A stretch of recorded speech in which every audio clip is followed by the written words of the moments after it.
Okay.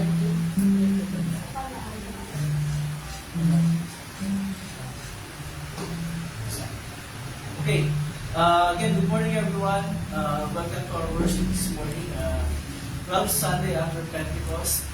And dito sa mga kasama natin online na dati ko, please leave a comment sa comment section natin so I can recognize you with you. We will begin our worship. We will sing our opening hymn. Wala sa copy natin, but you know it. Hosanna.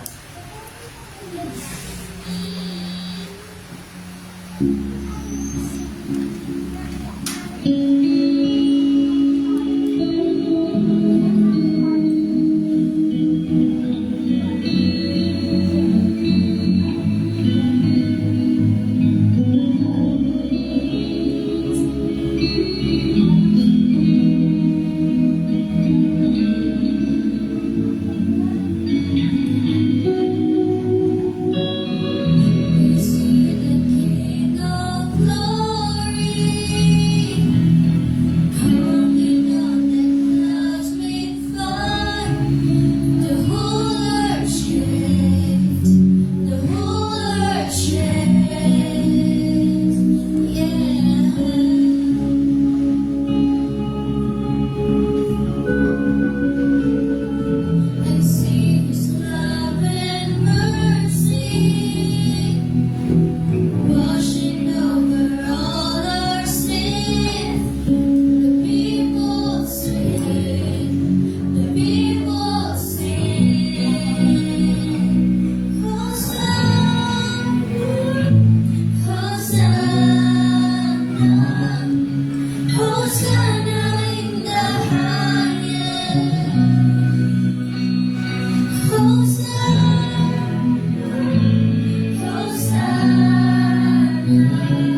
Sitayo po tayo lahat. Sa pangalan ng Ama, at Anak, ng Espiritu Santo. Amen.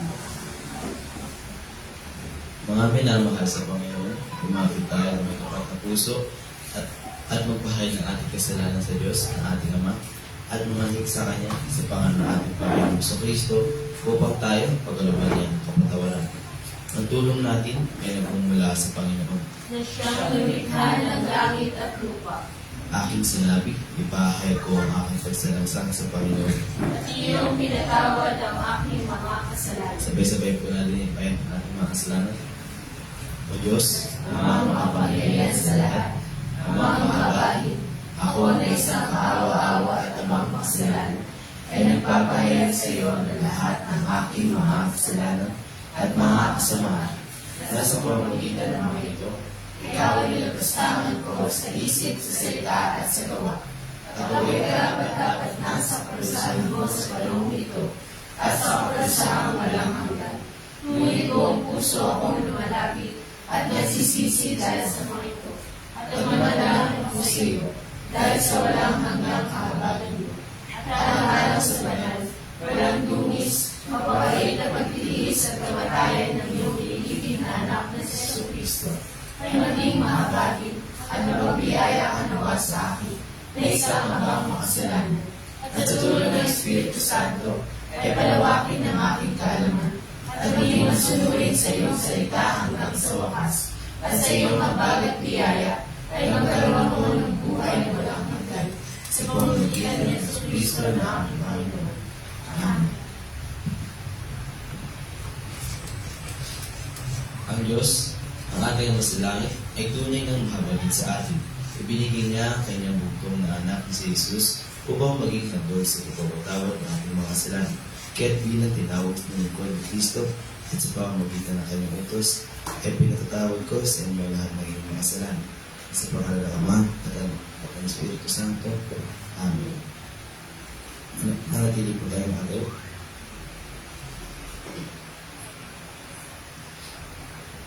Tanging Diyos lamang ang siyang hahatid sa mga pahamak o sa magtatagumpay. Salamat o Diyos. Maraming salamat sa iyong pangalan kami tumatawag upang gumitain sa lahat ng oras ang mga gawa mo nakahangahang. Wika ng Panginoon. Sa takdang panahon, walang pagtatanging ako ay hahatid.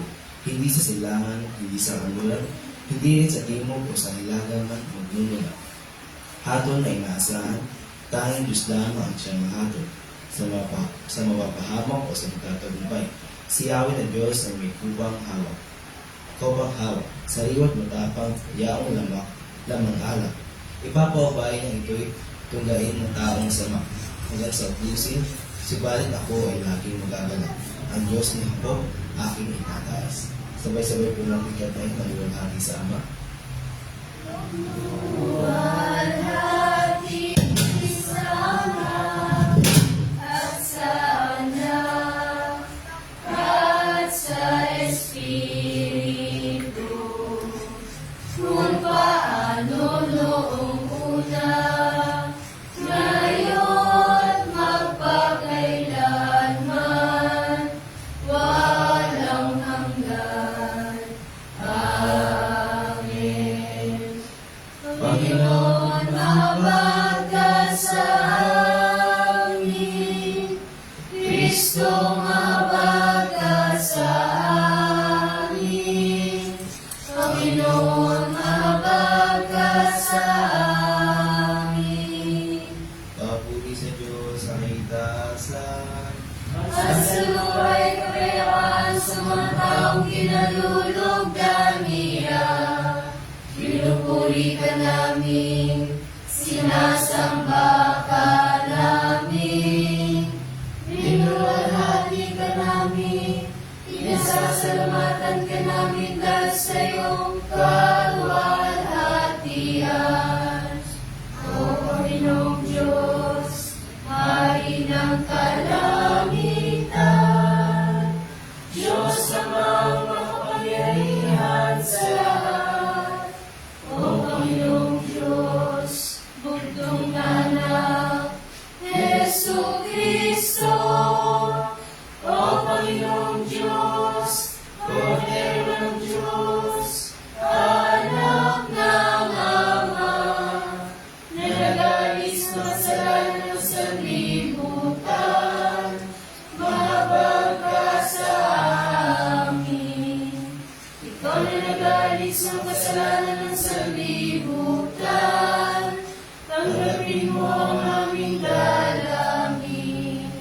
Ikaw na nakaluklok sa kanan ng Diyos Ama, mahabag ka sa amin.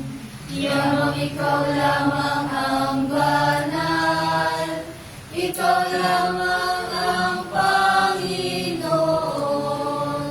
ikaw lamang, O Kristo, at ang Espiritu Santo, ang pinakadakila sa kalatian ng Diyos Ama.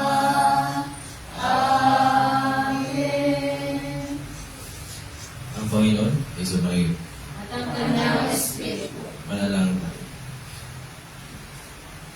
O Panginoon, makagandahang loob at habag, turuan mo kami sa pamamagitan ng Espiritu Santo na sundan ang halimbawa ng iyong anak sa tunay na pagpapakumbaba upang mapagtagumpayan namin ang mga tukso ng Diablo at ng aming maiwasan ang pagmamatuwid sa pamamagitan ni Kristo, iyong anak, aming Panginoon, na nabubuhay at naghahaling kasama mo at ng Espiritu Santo, iisang Diyos, magpakailanman. Amen. Magsipo tayo po tayo lahat para sa pagbasa ng salita ng Diyos.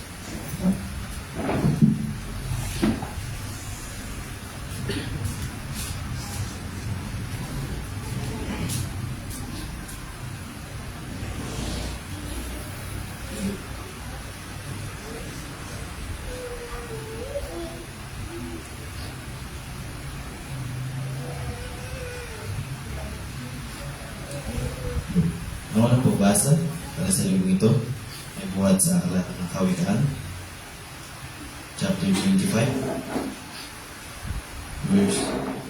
verse 2 to 10. At ganito ang sinasabi: mga karagdagang kawikaan ni Solomon. Narito pa ang mga kawikaan ni Solomon.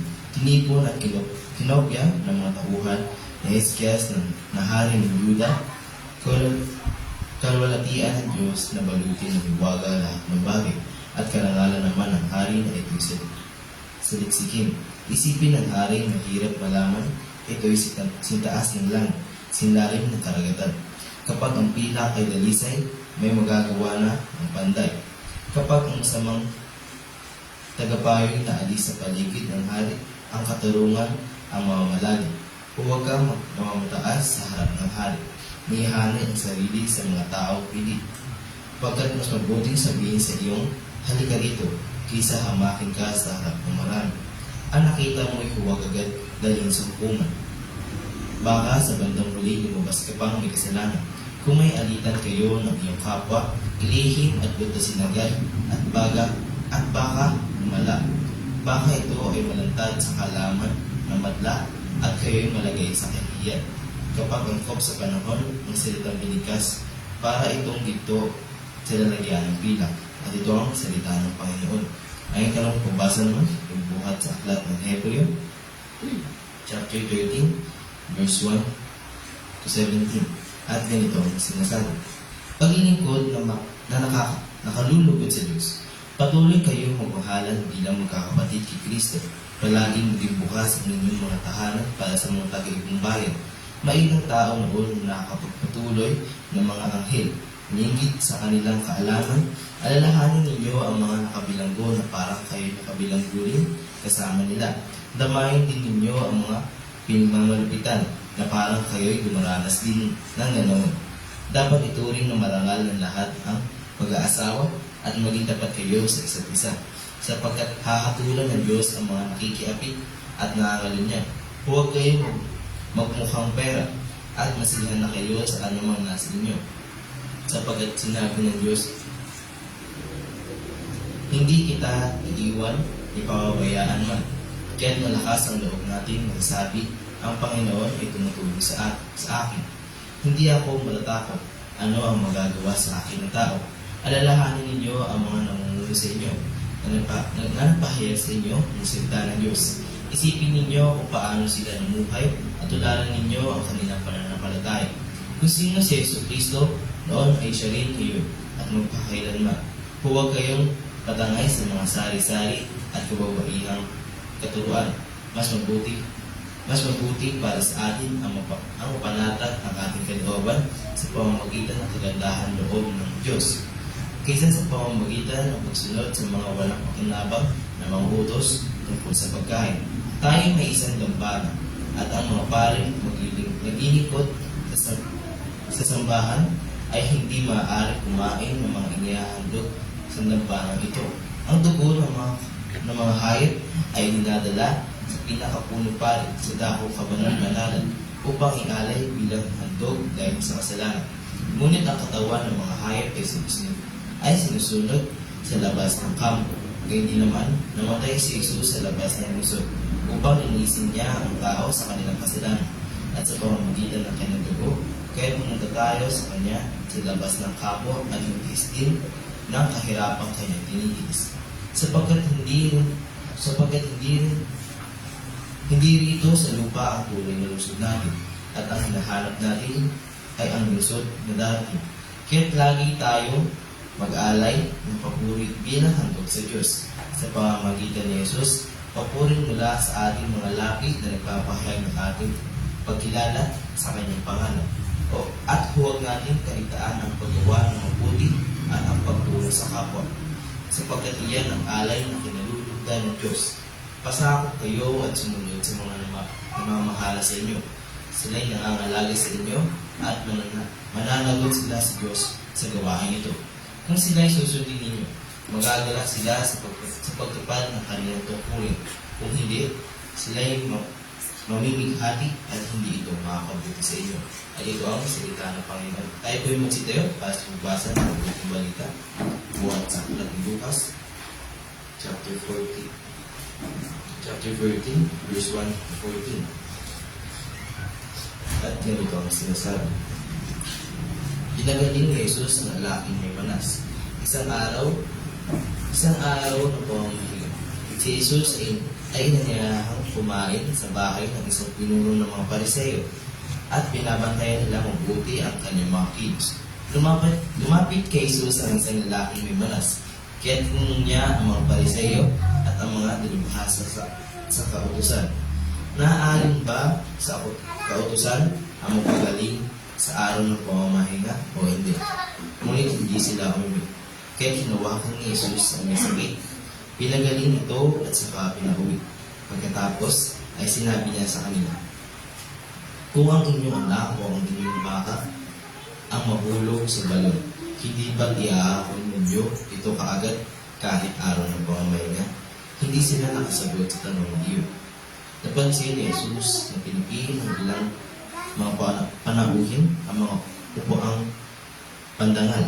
Kaya't sinabi niya ang talinghagan ito sa kanila. Kapag inanyahan ka sa isang kasal, huwag kang uupo agad. Upuang pandangal.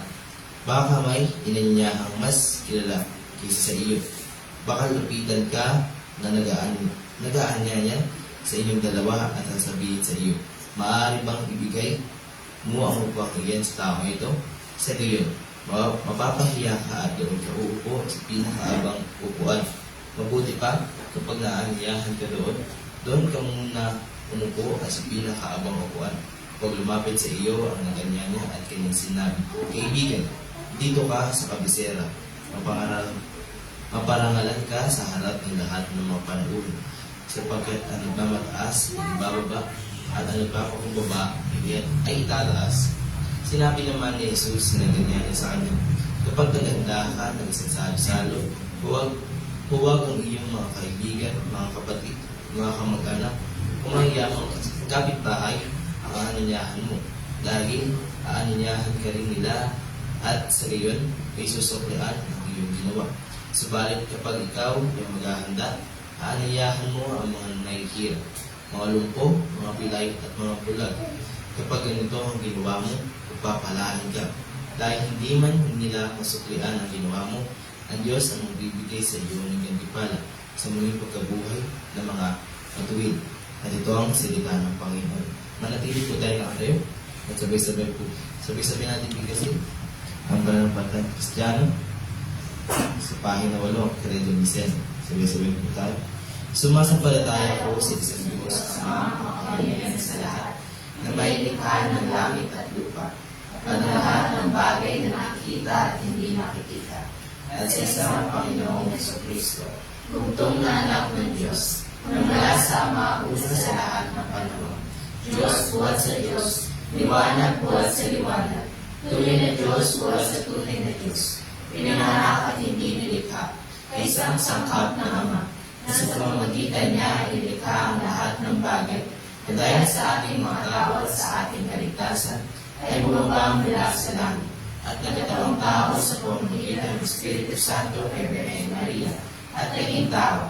Nagpakasakit dahil sa atin sa panahon ni Poncio Pilato, ipinako sa krus, namatay at nilibing. Na ikatlong araw na bumay ng muli sa ayon sa kasulatan, umakyat sa langit, at nakatulog sa kanan ng Ama. At siya ay babalik na muli ng may pagkakaya, upang kumain ng mga buhay at mga patay. At ang kaharian niya ay walang hanggan. At sumasampalataya ako sa Espiritu Santo, ang Panginoon na napagbibig buhay, na nagmumula sa Ama at sa Anak, na sinasamba at niluluwalhati kasama ng Ama at Anak, na nagsalita sa pamamagitan ng mga propeta. At sumasampalataya ako sa isang banal, Kristiyano at Apostolikang Iglesia. Naniniwala ako sa isang Biblia, sa kapagpapatawad ng mga kasalanan, at umaasa ako sa pagkabuhay ng muli ng mga patay, at sa buhay ng panahong darating.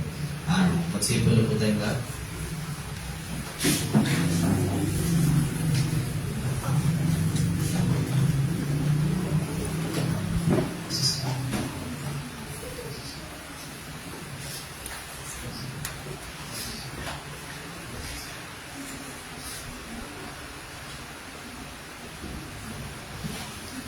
Okay, now we will sing our sermon hymn, Spirit of God.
Okay, so Sunday school time, together with Teacher Eliza and Teacher Leslie.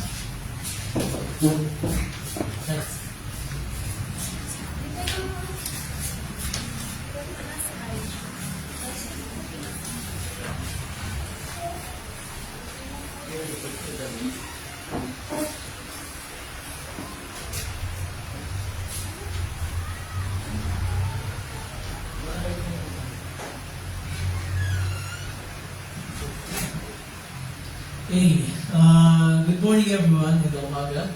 At sumayin ng lahat ng masaganang kagandahan loob at kapayapaan mula sa Diyos sa ating Ama sa pamamagitan ni Kristo Jesus sa ating Panginoon. Amen. Maraming beses na akong natanong in the course of my ministry in reference to the third commandment, kung kasalanan ba ang hindi magsimba sa araw ng linggo. Many times na ako natanong na tungkol dyan, at kahit yung ilang sa'yo dito na natanong na ako tungkol dyan, kung yun ba ay kasalanan na hindi magsimba pag-araw ng linggo. At ito ay dahil ang sinasabi, yung wording ng Ten Commandments, ng Third Commandment rather, ay napaka-specific, di ba?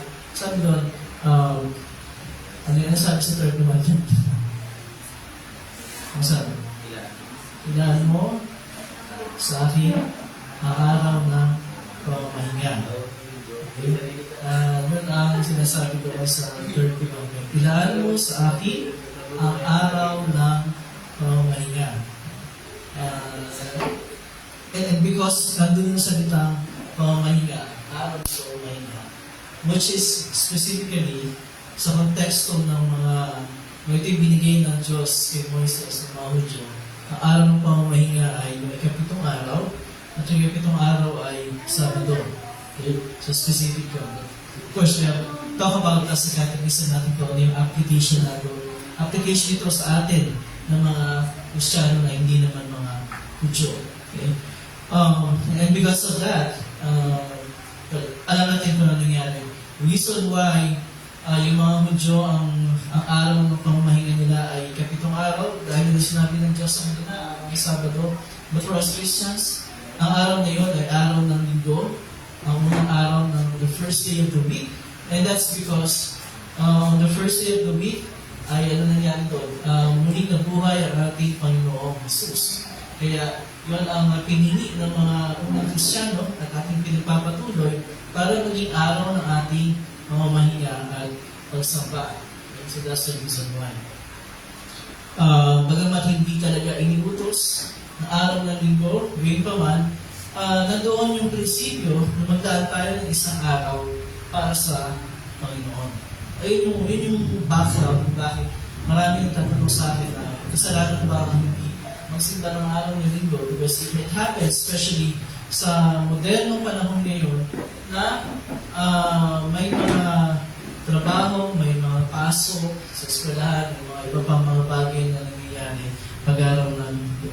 Well, una-una, ang ikatlong utos ay utos Pero hindi lang ito utos para ating sundin. Merong tatlong purposes kung bakit ibinigay ng Diyos ang utos. May tatlong utos. Unang purpose nun ay yung napakalinos na sabi. It's a day of rest. Ito ay araw ng pamamahinga.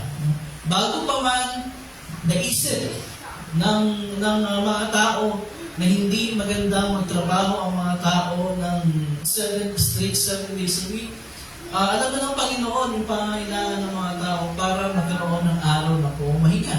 Kaya binigay niya yung utos na yun para ang mga tao ay magkaroon ng pagpapahinga.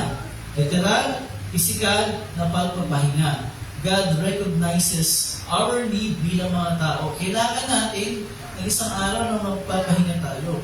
Diba? Kasi imagine nyo kung 7 days tayo nagdire-diretso nagtatrabaho. 7 days tayo nagdire-diretso nag-aaral. Ano mangyayari sa atin? Pagod, burnout. Diba? Especially yung mga nakaraos na dito na halos walang pahinga. Diba? Diba, Drew? Nakaka-stress, nakapagod, sobra-sobra. Yung gano'n. So, it's very practical. Yung sinasabi ni Carmen sa atin na magkaroon tayo ng isang araw para magpahinga. Diba? So, yun ang punturuan ng ating Panginoon. Isang araw para magpahinga. Ang ikalawang purpose ng kanyang utos ay hindi lang para magkaroon ng physical, literal na pamamahinga ng katawan. Ibinigay din ng Diyos ang kanyang utos para magkaroon tayo ng isang araw na nakakapagpahinga tayo spiritually speaking. Kung merong physical na pagpapahinga, merong spiritual na pagpapahinga. At paano tayo nagkakaroon ng spiritual na pagpapahinga? Sa pamamagitan ng ating pakikinig ng salita ng Diyos. Kaya yung araw ng pamamahinga ay araw din na ibinigay ng Diyos para ang mga mananampalataya ay magkatipon-tipon at sama-sama makinig sa salita ng Diyos. Diba? Sama-sama ang term sa English to feed on God's Word. Diba? Kasi hindi lamang sa tinapay nabubuhay ang tao. Diba? Kasi hindi lamang tayo pisikal. Hindi lang tayo naman. Tayo din ay espiritu. Tayo din ay kaluluwa. Kung pinapakain at pinapapahinga ang katawan, kailangan din pakainin at papahingahin ang espiritu. At isa lang ang makagbibigay ng kapahingahan sa ating espiritu. Yan ay ang salita ng Diyos. Diba? Pagkat sa pamamagitan ng salita ng Diyos, kumikilos ang Espiritu Santo para hindi lamang bigyan tayo ng pananampalataya, kundi patatagin tayo sa ating pananampalataya, especially in the face of so many challenges na ating hinaharap sa ating pang-araw-araw na buhay. At ganyan din sa mga Hudyo, sa mga Israelita, ang binigay itong commandment na ito. It's a day of rest and worship. Pero meron pang pangatlong purpose kung bakit ibinigay ng Diyos ang utos kaugnay sa araw ng pamamahinga or araw ng pamamahinga at pagsamba. Ano yung ikatlong purpose nila? Para magsilbing patotoo sa ibang tao. Specifically, in the context ng mga Israelita, ng mga Hudyo, yung mga ibang bansa, yung ibang kaharian, hindi nila maintindihan kung bakit yung mga Israelita ay namamahinga ng isang araw at nagsasama-sama para makinig ng salita ng Diyos. Hindi nila maintindihan yan. Kaya hindi naman sila sumasamba sa Diyos.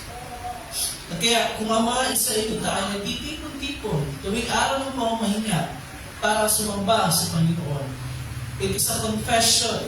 Ito ay pagpapatotoo. Ito ay pagpapahayag doon sa mga karatig bansa nila na ang sinasambang Diyos ng mga Israelita ay ang tunay na Diyos na lumikha ng langit at lupa.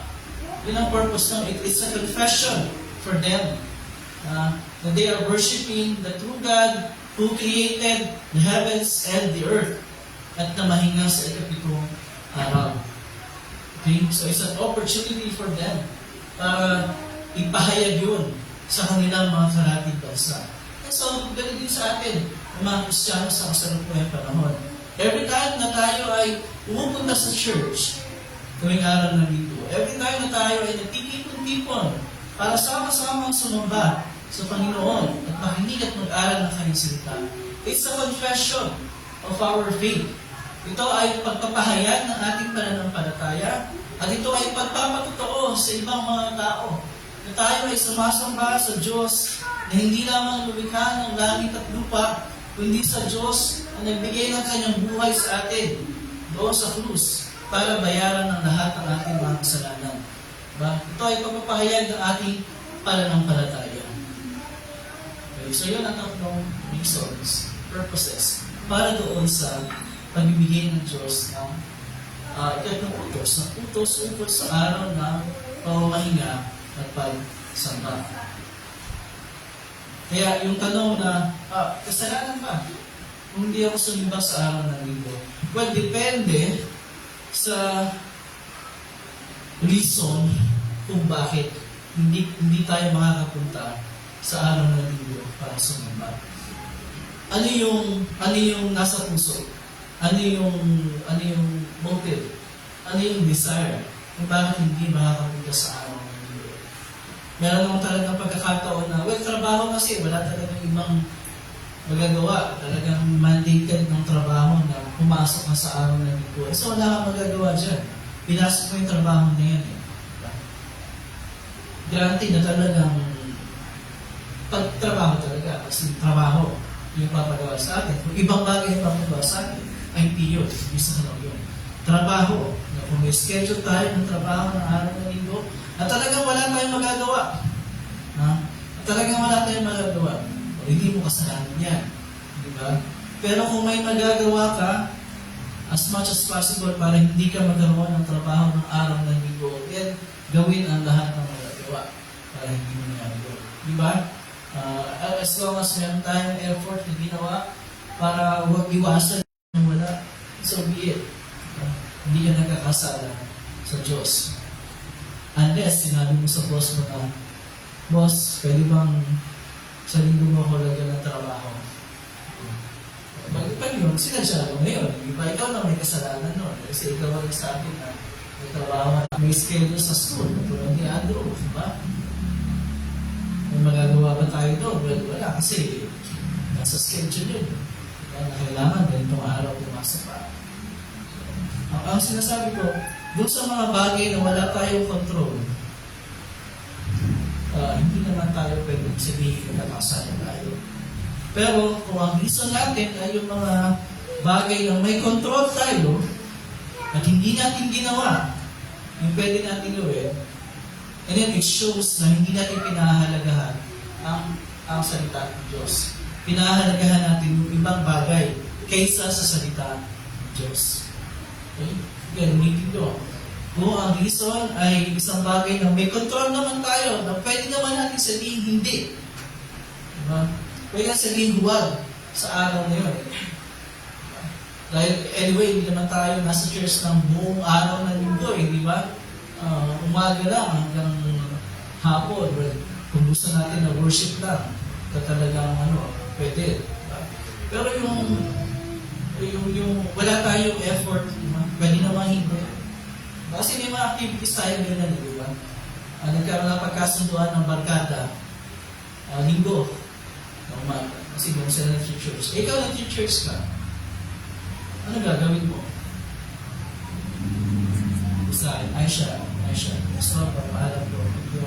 Bakit? Kasi lahat mo ang mga friends ko.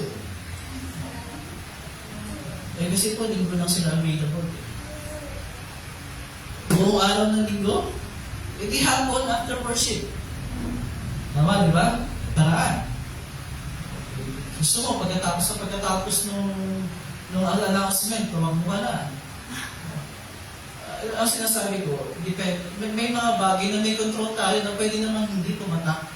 Pwede naman hindi tayo mawala sa worship. Diba?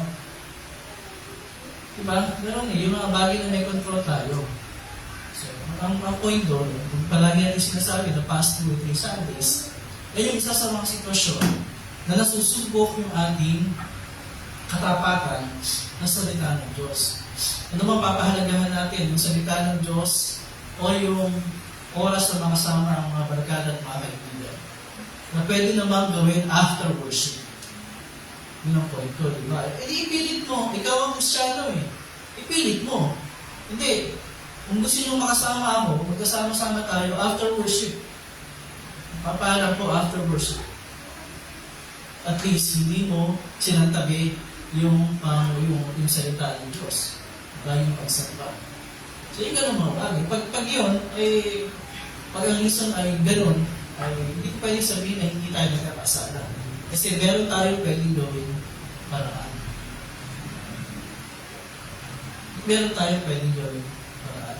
So, doon sa Ebanghelyo kanina, na binasa, yung background doon, ano rin tungkol din sa araw ng pagsamba ng pamamagitan. Kasi doon, may isang Pariseo nag-anyaya sa Panginoon para kumain sa bahay nila. Anong araw siya inanyayahan? Araw ng pamamahinga. So it was a trap. Kasi alam nila ang gagawin ng Panginoon. Kahit araw ng pamamahinga, at meron siyang kailangan pagaling, papagaling na. Nga nangyari, isang lalaki, dumapunta ron. Set up yun. Set up lahat yun. Ayun, tahalan pa ganyan. At pumunta, yung sa laki, may sakit na, Mamanas. Hindi lang siya nasimpleng pamamanas, ha? Yung pamamanas sa talagang seryosong sakit na nakakamatay.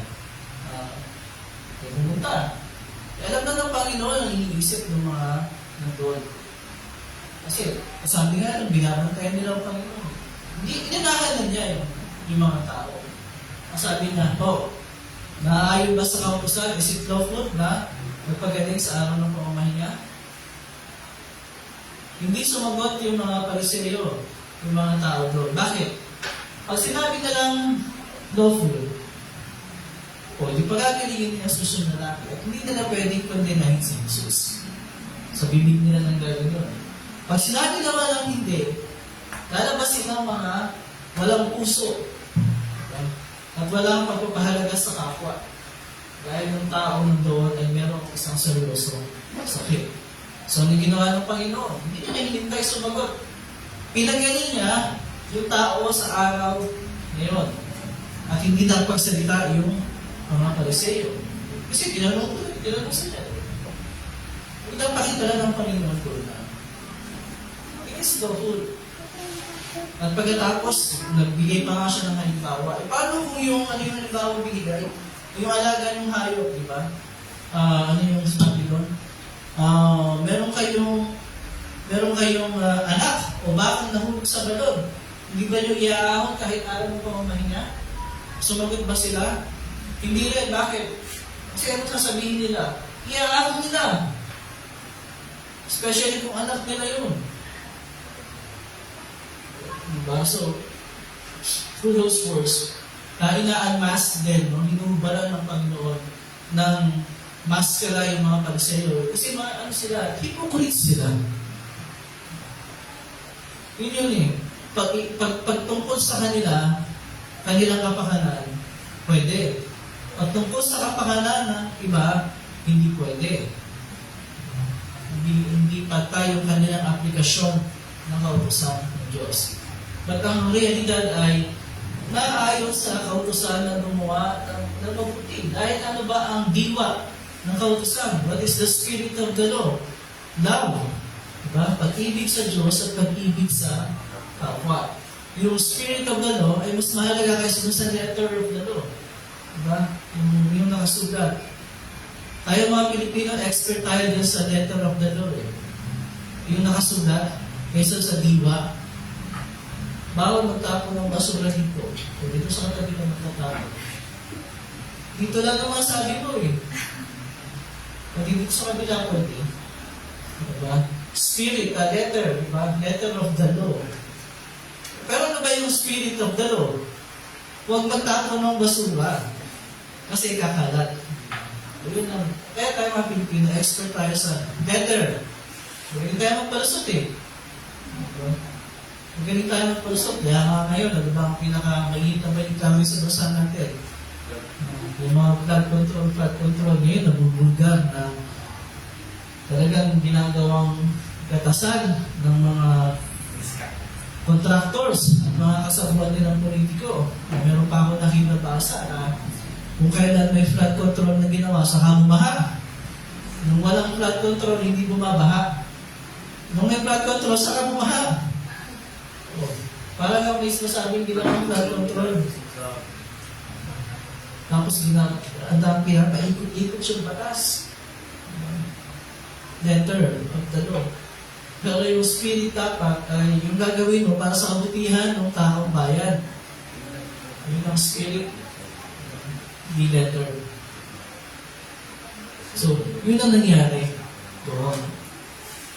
Pero this is natalakay natin kanina, ang spirit ng third commandment ay bigay tayo ng Diyos ng pagkakataong makapagpahinga physically and spiritually. Yun lang yun. Wala nang mga paikot-ikot pa sa kung ano-anong mga regulasyon. Kasi, kailangan natin yun. Para sa kabutihan natin yun. Para sa kabutihan pa ng Diyos yun. Hindi, kasi kahit wala tayo dito, hindi tayo mag-worship ng linggo, ang Diyos ay Diyos pa rin. Mababawasan ba yung pagka-Diyos niya? Mababawasan ba yung kanya ang tawag sa kapangyarihan?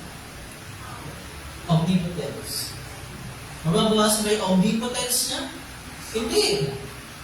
Mababawasan ba yung wisdom niya? Hindi. May mababawas ba sa Diyos kung hindi natin siya sambahin? May mababawas ba sa Diyos kung hindi tayo pumunta rito ng linggo? Walang mababawas sa Diyos. Sino ang nababawasan? Tayo. Napapagod tayo. Napapagod tayo. Magkakagastos pa tayo pagka sumama ka sa mga guys mo, diba? Ay siya. Oh. Tayo ang mababawasan. Tayo ang nawawala. Pero this whole episode ng sa gospel, hindi lang naman ito lesson tungkol sa third commandment. It's a lesson on humility. Pagpapakumbaba. Tunay na pagpapakumbaba. Kasi sumunod doon, nagsabi ang Panginoon ng isang talinhaga. Diba? Isang talinhaga ng handaan. Mga tao, pinipili nila yung mga pangunahing upuan. Sabi ng Panginoon, huwag mong gawin yan kasi mamaya nakareserve sa iba yan. O ginapahiya ka sa harap ng ibang tao. Merong mga joke na totoo tungkol sa mga Lutherans. Alam niyo mo yun? Paano mo daw makikilala ang isang Lutheran pag nakasabay mo sa simbahan? Bawa, ikaw magkakilala. Nasa ibang bansa kayo. Walang Lutheran church sa Ibawa. Kasi may ibang church yan. One church na. Nag-isabay ko. Paano mo makilala kung kasabay mo Lutheran? Na hindi mo tinatanong kung Lutheran siya. Anong sagot? Hindi nakakalang sagot. Sino makakahula sa sagot? Ano ay siya? Ano? Pag may nakasagot dito, may special prize tayo. Ay siya, 100 daw ay siya. Paano mo makikilala kung kasabay mo, yung kasabay mo Lutheran o hindi mo tinatanong kung Lutheran siya?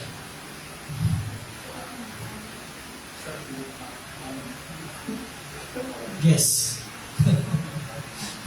Yes. Ano? Wala. Paano mo makikilala? Hindi kayo magkakilala, diba? Sa ibang lugar kayo, walang Lutheran church, tapos nagsabay kayo pumasok sa isang simbahan, dahil gusto yung magsimba. Paano mo malalaman kung yung kasabay mo Lutheran o hindi? Na hindi mo tinatanong sa kanya?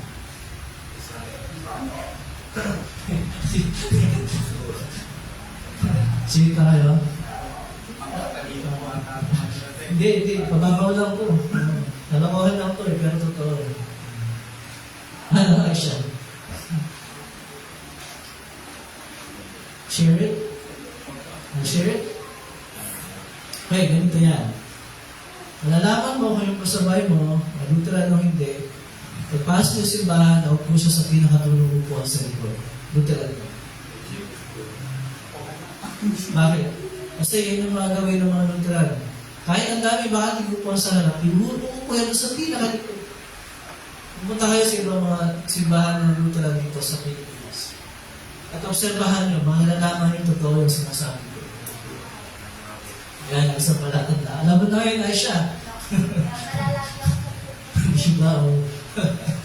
Ayaw mo lang umurap. Kasi ayaw ng mga Lutheran ang umupo sa harap eh. Sa likod pa lagi, kahit daming bahan isa lang sa harap eh. Sa likod palagi upo. Ginaaliguran.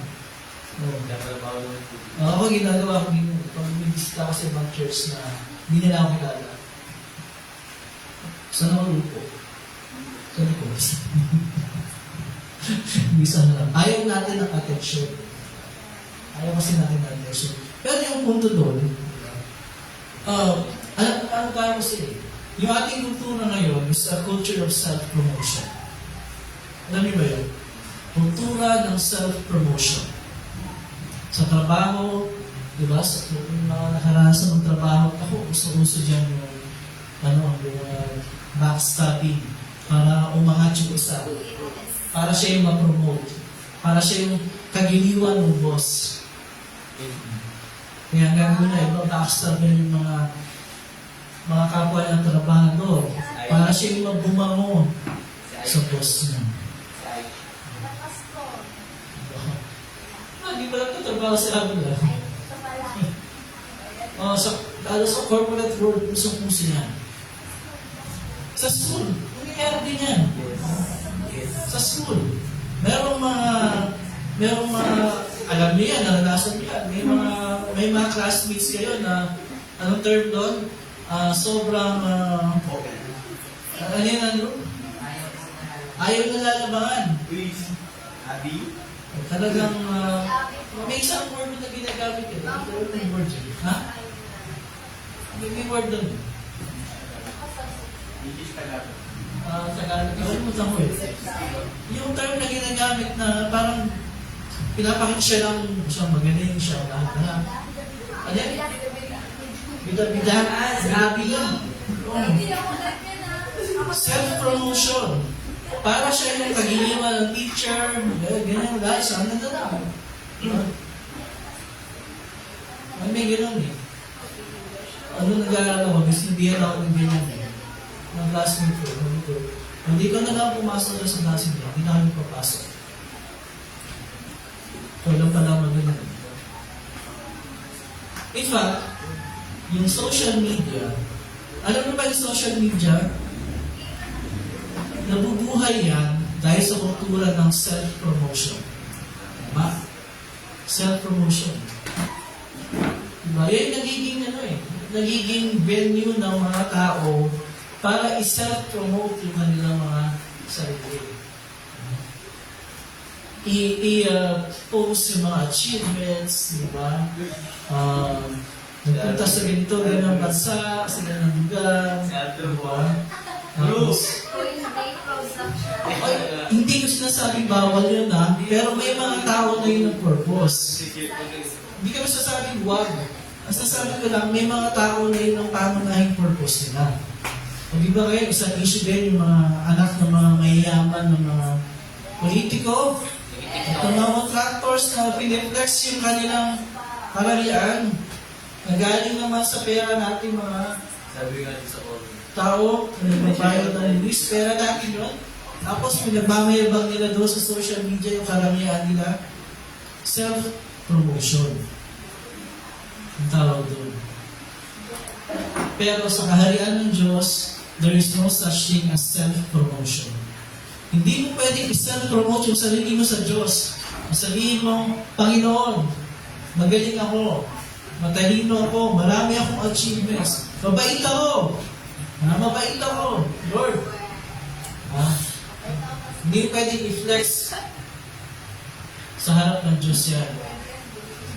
Hindi pwede. Kasi sasabihin sa iyo ng Diyos, talaga? Talaga? Nakikita ko ang puso mo. At ang puso mo ay siya. Alam ko kung ano ang nakasulat dyan. Hindi ko lang, may Diyos eh. Pero yung sabihin ng Diyos sa atin, hindi natin pwedeng i-flex sa harapan ng Diyos. Ang paglapit sa Diyos ay by way of humility. Pagpapakumbaba. Pag-amin sa Diyos na tayo ay makasalanan. Pag-amin sa Diyos na we always fail. Palagi tayong bigo na tuparin yung kanyang kalooban at kautusan. Yun ang paraan ng pagharap sa Diyos. By way of humility. Kasi yun ang ginawa ng Panginoon para sa atin. Nagpakababa siya to the point na tiniis niya yung lahat ng hirap at pagpapakasakit. At maging nung siya ay pinatuloy ng kamatayan doon sa krus dahil nang kailangan para mabayaran ang ating mga kasalanan. Kaya para sa ating mga Kristiyano, na sa realidad ay wala tayong sarili nating katuwiran at kalinisan. Hindi tayo dapat magkaroon ng gano'ng attitude. Dapat palagi tayo nagpapakumbaba sa harap ng Diyos at sa harap ng tao. Dahil yun ang bunga ng pananampalataya ibinigay sa atin ng Espiritu Santo. Ang palaging kilalanin ng ating mga sarili na makasalanan pero pinatawad ng lubos sa pamagitan ng dugo ni Jesus. Yan ang dapat nating tagdaling attitude sa ating buhay at sa ating lahat ng mga ginagawa. Kasi ano ba sinabi ng Panginoon? Yung nagpapakataas ay kanyang ibinababa. Sabihin yung hindi kumikilala na siya yung makasalanan. Pero yung nagpapakababa, yun ang kanyang ipinataas. Yung kumikilala na siya yung makasalanan, at walang magagawa para sa kanyang ipinataas, itinataas mo. Binibigyan niya ng bagong status bilang anak ng Diyos. Ligtas, pinatawad, at may bahagi sa kaharian ng Diyos. Kaya, going back mo sa ating pinag-usapan kanina, napagsamba ako gagawin. It is not something that we are doing for the Lord para mag-ipon ng puntos sa kaharian ng Diyos. Hindi. Ang ating pagsamba tuwing araw ng linggo ay pagkilala na tayo ay mga taong makasalanan, ngunit pinatawad ng Diyos, ngunit patuloy pa rin nangangailangan ng kanyang mercy ng mga tao at ng kanyang pagpapatawad.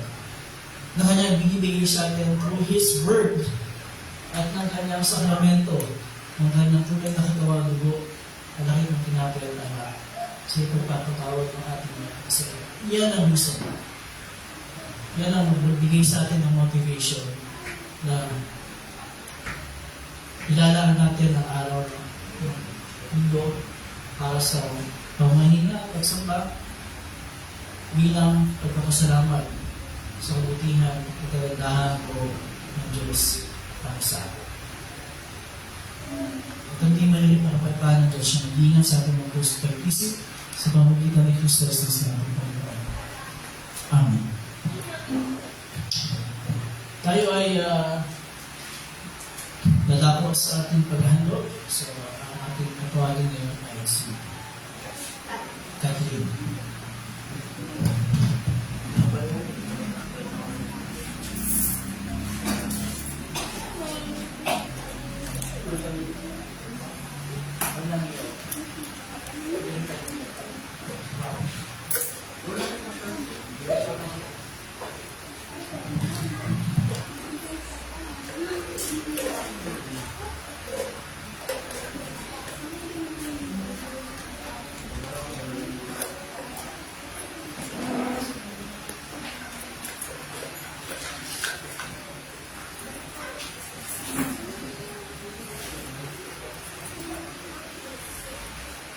Tayo dadako sa ating general prayer. Any prayer requests? Gusto masama sa panalangin natin? Prayer requests. Wala?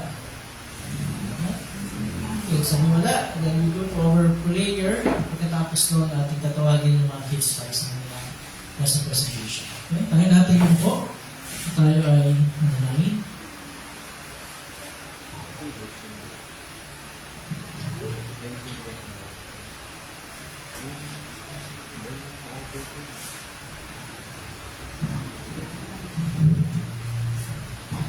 Makapangyarihan at kapamahabaging Diyos, Ama ng aming Panginoong Jesucristo. Pinasasalamatan ka namin sa lahat ng iyong kagandahang loob at mga kaawaan lalong-lalo na sa pagkakaloob mo sa amin na yung pinakamamahal na anak at sa kapahagan na yung kalooban at biyaya. Isinasamo namin na itanin mo sa amin na iyong salita upang ito'y aming maingatan ng may mabubuti at matatapat na puso at magbunga sa pamagitan ng matyagang pagtupad. Matayin din namin isinasamo na iyong pagarian pamahalaan na iyong iglesyang naganap kasama ang mga pastor at mga manggagawa nito upang aming maingatan ang katisayan sa salita ng kaligtasan. Na sa pamagitan niyon ay magtumibay ang aming panampalataya sa iyo, maragdagan ang aming pag-ibig sa lahat ng aming kapwa at tumunlad ang iyong kaharian. Magsuko ka ng mga manggagawa sa iyong anihan at tingapin mo ang iyong mga isinugo upang ang iyong salita ng pakikipagkasundo ay may pahayag sa lahat ng tao at ang Ebanghelyo ay may pangaral sa lahat ng dako ng daigdig. Ipagkagawa mo rin ang kalusugan at kaunlaran sa lahat ng nasa katungkulan, lalong-lalo sa Pangulo ng aming bansa at sa lahat ng lingkod ng pamahalaan. Ipagkaloob mo sa kanila ang biyayang makapamahala ayon sa iyong kaluguran, sa pagpapanatili ng katwiran at sa pagsupil sa mga masasama. Nang sa gayon magpamuhay kami ng payapa at iwasay sa kabanalan at katapatan sa lahat ng bagay. Alamin mo ang Panginoon ay Espiritu Santo ang lahat ng nasa pamimigati, pangailangan, kahirapan sa palisina, sa dingit ng kamatayan o sa alin ng kapahamakan. Lalong-lalo na ang mga nagbubusa dahil sa iyong pangalan at sa iyong katotohanan. May tanggapin nila at kilalanin ang kanilang kapigatian bilang kapahagan ng iyong makamang kalooban. Ang lahat kami ay nararapat kang tumanggap ng iyong puot at maraming kaparusahan. Ngayon pa man, ipinamamanay namin sa iyo, o napakmahabaging Ama. Huwag mong iniwin ang kasalanan ng aming kamusmusan, ni ang aming maraming pagsuway. Hindi alang-alang sa iyong walang hanggang kabutihan, biyaya at walang pagbabagong pag-ibig. Ay pagsagalan mo kami sa lahat ng kapisalaan at pangliban ng katawan at kaluluwa. Ingatan mo kami sa bulaan at nakasisiyang doktrina, sa digmaan at pagdanap ng lulo, kasalo, sa kapahamakan sa apoy at tubig, sa malalakas na hangin at bagyo, sa kalangan ng angin at butong, sa panunungo ng puso at kawalang pag-asa ng kabagan, at sa kasumpasong pangkamatayan, at sa lahat ng sandali ng pangangailangan, ipakilala mo ikaw ang aming laging saklolo, ang tagapagligtas ng lahat ng tao, lalong-lalo na sa amin ng mga sumasampalataya. Tanapin mo, O Diyos, ang aming mga katawan at kaluluwa, kalakip ang mga anong na aming iniali sa iyong harapan, sapagkat kami ay iyong binili upang mag-iyo at mamuhay para sa iyo. Kasama mo sa aming mga panalangin ang lahat po ng aming mga kapatid na hindi po namin kasama ngayon. Ngayon po niya sa kanila at nawa sa mga susunod pagkakataon ay muli po namin sila nakasama. Ganyan din po ang aming mga kapatid sa ibang lugar, ang aming kapatid sa Davao at sa Sarangani at sa General Santos at pamulan ng Pastor Marzan at ni Pastor Dito. At sa lahat ng aming mga plano para sa iyong kaharian, kayo po magbigay ng tagumpay sa mga ito sa ipupulong na iyong pangalan. Patuloy po ng aming pagkalain, pagkalaw ang aming mga pangangailangan sa araw-araw at ilayo kami sa lahat ng kapahamakan at lahat ng uri ng karamdaman. At sa lahat ng ito, iba pa mga bagay na isang hiningin ulit hindi namin nasabihin. Ay aming hingin sa iyo kayo pagpasalamat, alang-alang sa mapait na pagdulusap, kamatayan at mga pagkabuhay ng Jesus na mutunanap na aming Panginoon at tagapagligtas, ngayon at kailanman. Amen. Ating tawagin yung mga kids.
lahat sa harap, yung mga Sunday School kids, para sa inyong lesson presentation.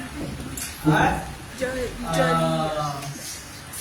dito si Teacher Eliza at saka si Teacher Blessing para sa kanila. Okay, so go ahead, teachers. Good morning, kids! Good morning! Ano ba yung pinagdiriwang natin tuwing Pasko? Yes, very good. So, ano yung lesson natin for today? About saan? Keeper? Keeper? About saan, Keeper? Sino yung bida natin? Yung pinanganak? Papa dito.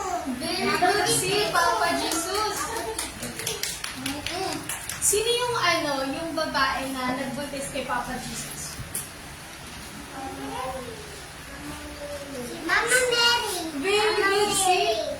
Si Mama Mary. Tapos, sino yung asawa niya? Ate. Si? Joseph. Joseph. Si? Joe? Joseph. Sino nagbanda kayo sabi ng Panginoon? Diba sabi ng Panginoon na huwag silang matakot kasi yung ipinanganak ay ang ating very good Okay po. So, ano natutunan natin sa story ngayon? Video.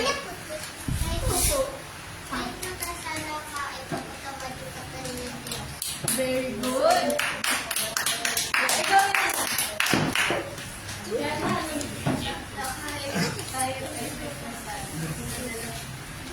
Okay.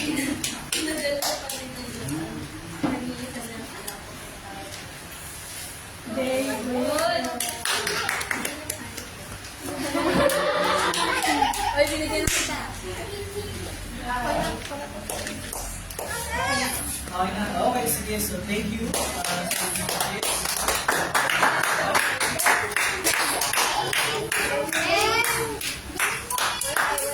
Okay. Bago tayo magpatuloy, okay, before we continue, nung time na kayo pa yung mga estudyante sa Sunday School, every month meron tayong perfect attendance, diba? I-recognize natin yung perfect attendance. So, we'll do that again. I-recognize natin yung mga Sunday School kids na perfect attendance. So, for this month of August, merong tatlo, na perfect attendance. Si Kiefer, si Princess, at saka si Brianna. So yun yung certificate mo sa Sunday na lang. Pero yan yung ating tatlong perfect attendance for the month of August. So yan. Congratulations. So encouragement din na patuloy kayo na perfect attendance. Para makaipon kayo, manay ninyo. Diba? Towards the end of the year, kung kayo yung pinakamaraming perfect attendance, may special prize pa para sa inyo. Diba? So, yan. Sabi ni Aisha, sana may perfect attendance na sa worship. Para may award din siya. Nanimisa daw may award niya ng dati. Okay? Oo nga, kaya namimiss na yung award na dati. Balik. Okay. Ibalik. Ibalik? Perfect attendance sa worship? Pwede naman. Okay. Magpapatuloy tayo ng ating pagsamba sa paghahanda sa kapag ng Panginoon sa tayo lahat ay tumayo. At gusto sa ating hinihingan, ating susundin yung gabay sa paghahanda sa hambag ng Panginoon. Ang Panginoon ay sumayo. Magalak ang inyong mga puso. Magpasalamat tayo sa ating Panginoon Diyos. O Panginoon, amang banal, makapangyarihan, walang hanggang Diyos, tunay kang marapat, matuwid at kapuri-puri, na kami ay dapat magpasalamat sa iyo sa lahat ng panahon at sa lahat ng dako. Nakasama ang iyong bugtong na anak ng Espiritu Santo ay iisang Diyos, iisang Panginoon. At sa pagpapahayag ng isang tunay na Diyos, kami sumasamba sa isang Diyos na may tatlong persona at isang kabuuan na naghahaling magkakapantay. Kaya kasama ng mga anghel, mga arkanghel, at ang buo po ng langit. Aming pinupuri at tinadakila ang malalhati mong pangalan, laging pinupuri ka at sinasabing, Banal, Banal, Banal. Diyos na Panginoon ng mga hukbo, ang langit at lupa ay puno ng iyong kalwalhatian. Hosana, Hosana, Hosana sa kaitaasan. Purihin nawa siya, purihin nawa siya, purihin nawa siya na pumaparito sa pangalan ng Panginoon. Hosana, Hosana, Hosana sa kaitaasan. Sabay sa natin bibigkasin ang Ama namin. Ama namin nasa langit, sambahin nawa ang pangalan mo. Ikaw nawa ang maghari sa amin. Sundin nawa ang iyong kalooban dito sa lupa tulad ng sa langit. Bigyan mo kami ng pagkain kailangan namin sa araw na ito. At patawarin mo kami sa aming mga kasalanan. Tulad ng pagpapatawad namin sa mga nagkakasala sa amin. At huwag mo kami hinalit sa puso, kundi ayaw mo kami sa masama. Sapagkat sa iyo ang kaharian, at ang kapangyarihan, at ang kalwalhatian, at ang kapinlanan. Amen.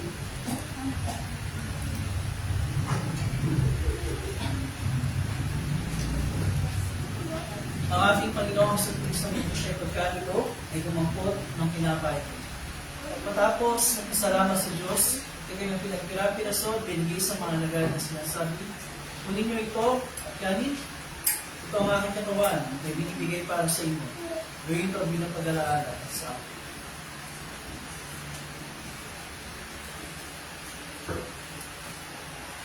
Sa gayon din paraan ay hinawakan niya ang samo pagkatapos ng paglutunan at ang mapagpasalamat na siya sa Diyos. At binigay niya sa kanilang sinasabi, uminom kayo lahat ito, sapagkat ito ang dugo ng tipan. Ang aking dugo ay nabubuhos tayo sa marami, sa pagpapatawad ng mga kasalanan. Gawin ito silihin ng kayo ito bilang pag-alaala sa akin. Ang kapayapaan ng Panginoon ay daging sumayo. Amen. O Kristo, ikaw ang Kordero ng Diyos, na nagalis ng kasalanan ng sanlibutan. Mabag ka sa amin. O Kristo, ikaw ang Kordero ng Diyos, na nagalis ng kasalanan ng sanlibutan. Mabag ka sa amin. O Kristo, ikaw ang Kordero ng Diyos, na nagalis ng kasalanan ng sanlibutan. Ipagkaloob mo sa amin ang iyong kapayapaan. Amen.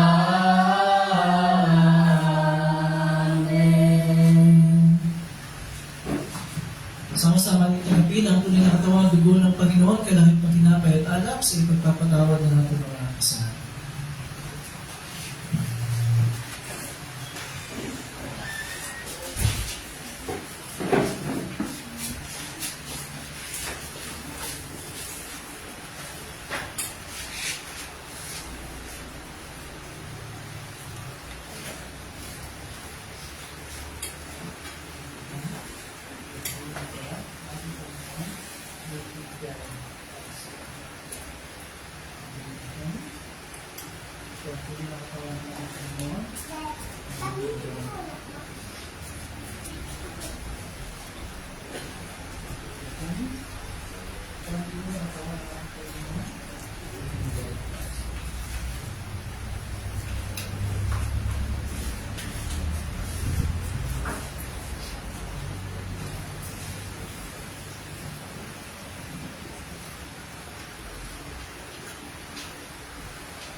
Ang tunay na katawan at dulo nawa ng ating Panginoong sa Kristo ang siyang magpalakas sa daligyan sa inyo.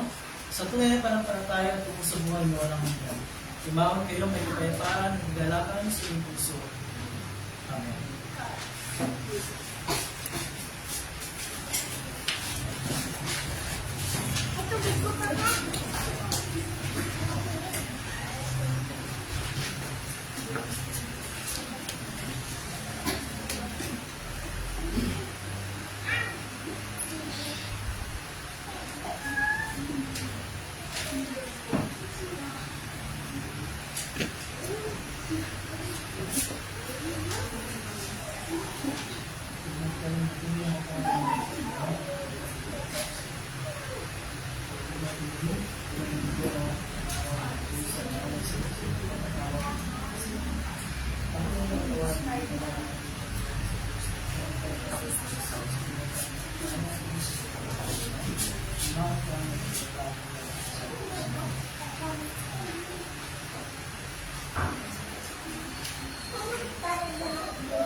Dahil lahat ay tumayo at ating aamitin ang pagyao sa kapayapaan.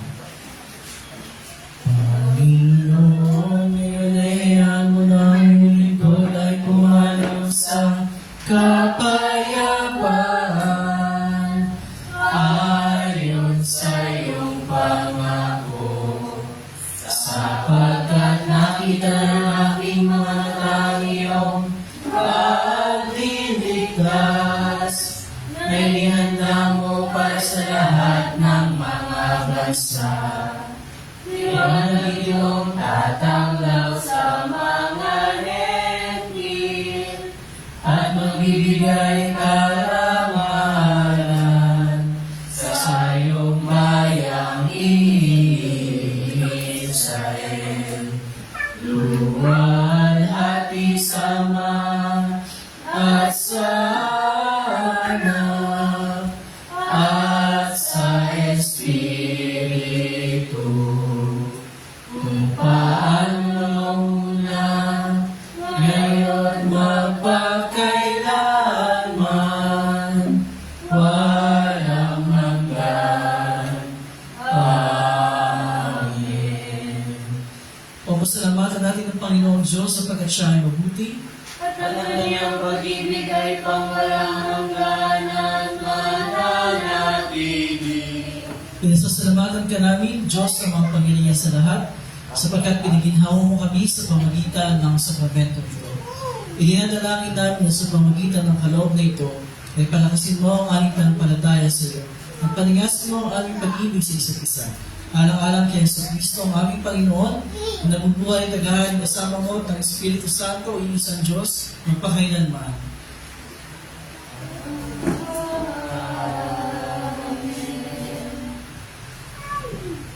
Ang Panginoon ay sumayo. At ang kanyang Espiritu, Purihin natin ang Panginoon. magpasalamat tayo sa Diyos. Kaya tingin ang pagpapala ng Panginoon. Pagpalain ka nawa ng Panginoon at ingatan. Paliwanagin nawa ng Panginoon ang kanyang mukha sa iyo at mahapag sa iyo. Iningatan nawa ng Panginoon ang kanyang mukha sa iyo at bigyan ka ng kapayapaan. Amen. Amen. Amen. Let's be seated for our closing hymn.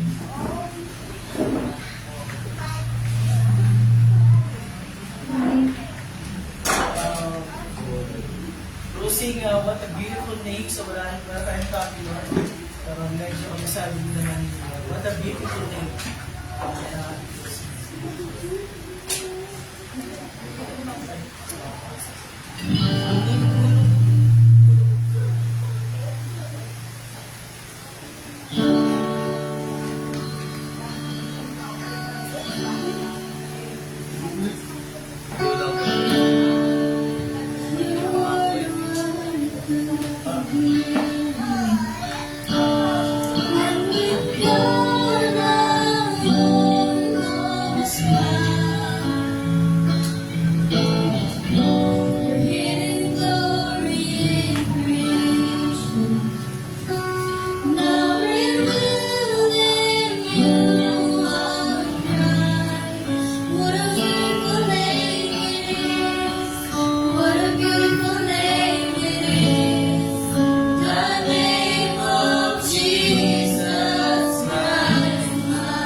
So Jesus, you will never die. Sin was greater,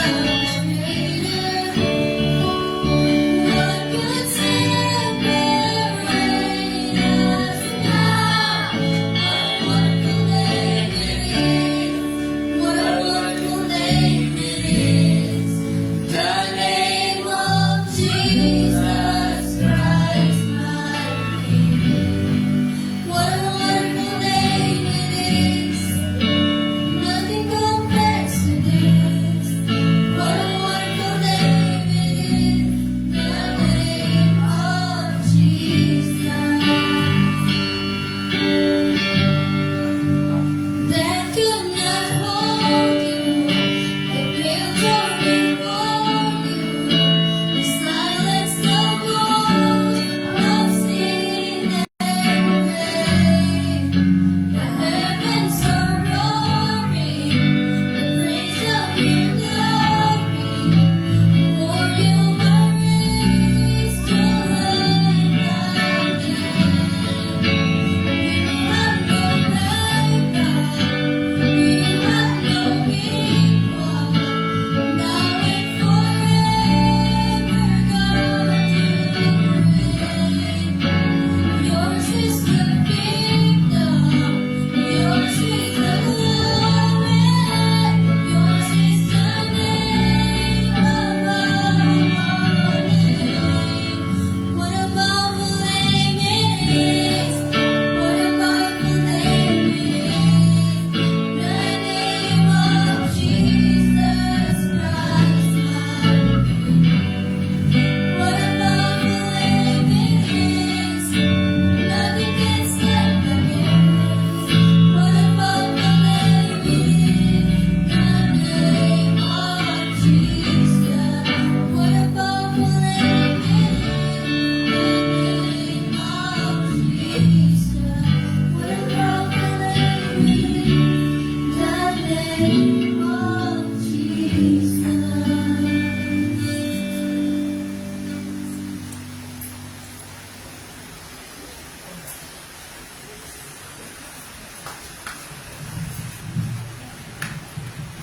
Okay, good morning everyone. Good morning. You can clap your hands. You can jump. You can shout.